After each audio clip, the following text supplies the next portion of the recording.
तो जो पिछले क्लास था हमारा, वहाँ पे हमने वेक्टर्स के बारे में पढ़ा था, उसके एडिशन एंड सब्सट्रैक्शन के बारे में पढ़ा था, और आज हमें पढ़ना था रिजोल्यूशन ऑफ वेक्टर्स। तो आज का हमारा टॉपिक है इज रिजोल्यूशन ऑफ वेक्टर्स। सिर्फ इतना ही नहीं, अगर हम रिजोल्यूशन ऑफ वेक्टर की बात करें तो बेसिकली ये दो तरह के आएंगे। रिजोल्यूशन ऑफ वेक्टर दो तरह के होते हैं। एक हमारा आ जाएगा इन 2D और एक आ जाएगा इन 3D। दोनों के बारे में बात करेंगे। पहले 2D के बारे में बात करते हैं। तो सोचिए, मैंने ये हमारा एक्स एक्सिस ले लिया, वाई एक्सिस ले लिया, सॉरी, और ये सोचिए मैंने अपना एक्स एक्सिस ले लिया। ओके, तो इधर हमारा वेक्टर है। अगर मैं यहाँ से इस परपेंडिकुलर यहाँ तक ज्वाइन कर दूँ और यहाँ से परपेंडिकुलर यहाँ तक ज्वाइन कर दूँ, तो ये एक एंगल बन जाएगा थीटा और ये एंगल बन जाएगा लेट्स से अल्फ़ा। सोच लेते हैं। ये जो डिस्टेंस है, ये जो कंपोनेंट है आई मीन वेक्टर का, और ये जो कंपोनेंट है इसकी वैल्यू निकालते हैं। सोचिए ये वेक्टर जो है हमारा that is a, vector A. तो यहाँ अगर हम कॉस थीटा को लें, cos theta is equals to B by H, right, is equals to X by A लिख सकता हूँ मैं। This implies X is equals to A cos theta, right. और ये जो हाइट है ये क्या y से इक्वल होगा? ज़रूर होगा, क्यों नहीं होगा? सेम ही तो है, पैरेलल शिफ्ट किया गया। सोच लीजिए एक वेक्टर है, उसको पैरेलल शिफ्ट किया गया। तो इसके हिसाब से अगर मैं p बाय एच लूँ तो क्या ये हो जाएगा साइन थीटा? साइन थीटा ही तो होता है। तो x by a is equals to sine theta हो जाएगा। This implies y is equals to a sine theta. यहां से हमें क्या पता चला कि वेक्टर का जिस तरफ थीटा होता है, इसको भी निकाल देते हैं। वेक्टर का जिस तरफ थीटा होता है उसको हम उसका कॉस कंपोनेंट लेते हैं, ए कॉस थीटा, और जिस तरफ थीटा नहीं होता है उसे हम वाई, इसको हम ए साइन थीटा लेते हैं। ये जो दो कंपोनेंट निकले इसी को कहते हैं कंपोनेंट्स ऑफ वेक्टर। इसी को हम कहते हैं रिजोल्यूशन ऑफ वेक्टर, और इसी को हम कहते हैं orthogonal unit of vector, orthogonal component of vector. अब देखिए, मैंने लास्ट क्लास में आपको बताया कि हम कैसे जान सकते हैं कि दो लोग अगर खींच रहे हैं एक ऑब्जेक्ट को बीच में कोई एंगल फॉर्म करके सेम में, तो कैसे हम जान सकते हैं कि वो दोनों का जो रिजल्टेंट होगा वो उनके बीच से जाएगा। देखिए, सोचिए ये एक बक्सा है। अब यहाँ से 5 न्यूटन में मैंने खींचा और यहाँ से 5 न्यूटन में सोचिए मेरे दोस्त ने खींचा। इनके कंपोनेंट्स की बात कीजिए। 5 न्यूटन का इधर एक कंपोनेंट जाएगा, इधर एक कंपोनेंट जाएगा, इधर एक कंपोनेंट जाएगा। सोचिए कि let's say this is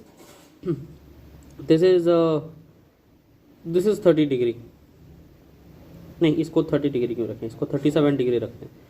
37 degree, this is also 37 degree, right. तो ये कितना हो जाएगा? ये 53 डिग्री हो जाएगा और ये भी 53 डिग्री हो जाएगा। तो इधर का जो कंपोनेंट आएगा, एक 5 का कंपोनेंट इधर आएगा, तो 5 का इधर एक कंपोनेंट जो आएगा that will be 5 into cos 37 degree plus 5 into cos 37 degree. Cos 37 का वैल्यू पता है आपको? देखिए बता देता हूँ यहाँ साइड में। ये ऐसे एक जो ट्राइंगल होता है हमारा, ये अगर हम 5 ले लें, अगर इसको 4 ले लें और 3 ले लें, तो इधर का जो एंगल होता है वो हमेशा 53 डिग्री होता है और इधर का जो एंगल होता है वो हमेशा 37 डिग्री होता है। इसके बाद साइन कॉस का फॉर्मूला आएगा, आप तीनों निकाल सकते हैं। जैसे कि अगर मैं इसकी बात करूँ, sine 53 is equals to P बटे H is equals to 4/5, right. ऐसे ही कॉस का भी अगर निकालूँ, cos 53 degree is equals to B बटे एस दैट इज 3/5। अगर हम इधर से लें तो cos 37 degree is equals to B by H यानी कि 4/5 ऐसे ही। तो ये प्लस हो गया। उसके बाद इधर की बात करें तो 5 इंटू साइन 37 डिग्री और इधर भी 5 इंटू साइन 37 डिग्री। अब देखिए ये दोनों कट जाएंगे एक दूसरे के फोर्स से, ऑपोजिट है, 180 डिग्री हमने पढ़ा था। तो नेट फोर्स जो रह जाएगा वो बस इधर ही रहेगा। दैट्स वाई जो पार्टिकल होता है वो बीच से जाता है। और देखिए ये दोनों इक्वल ही हैं, इधर और इधर, और ये बीच से ही जाएगा, इन दोनों का जो वैल्यू होगा उसी के साथ। ओके,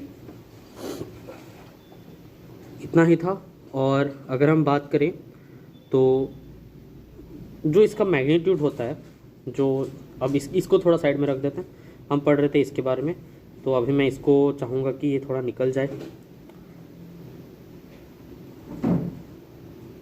हाँ, तो ये थोड़ा निकल जाए। अब हम बात कर रहे थे इसकी, राइट, इसकी बात कर रहे थे। अब अगर हम थीटा का वैल्यू देखें, थीटा का वैल्यू, तो यहाँ से भी हम जान सकते हैं कि ये जो थीटा से जो से हमने निकाला ये कैसे होता है। एक y is equals to a sine theta, a cos theta. तो कोई भी वेक्टर का दो कंपोनेंट अभी आप आराम से निकाल सकते हैं, आपको कोई इशू नहीं होगा उसमें। अब बात करते हैं rectangular component of vector in 3 dimension. अब सोचिए कि मैंने एक बनाया क्यूब,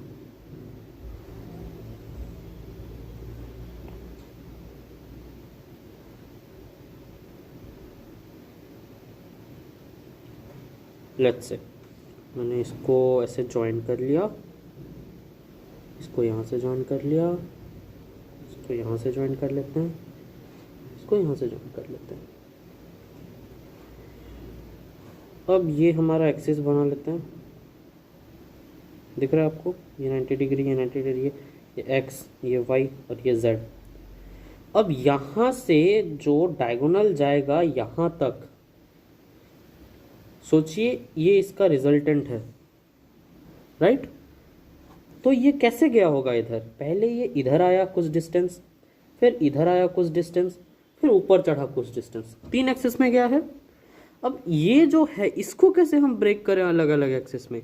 तो यहाँ पे देखिए कि हमारे पास क्या है, हमारे पास क्या है कि ये जो आर वेक्टर है, ये जो आर वेक्टर है, ये ऐसे भी तो आके ऐसे जा सकता था, ऐसे और ऐसे। तो चलो इसका नाम दे देते हैं पहले, ये ओ रखते हैं, ये ए, ये बी पॉइंट, ये सी पॉइंट, ऐसे रखते हैं। तो जो ओ बी है, O B vector plus B C vector, ये दोनों ही तो मिलके ओ सी वेक्टर दे रहे हैं। अब जो ओ बी है, अगर हम इसको अच्छे से देखें तो ये ओ बी क्या ओ ए प्लस ए बी से नहीं बना है,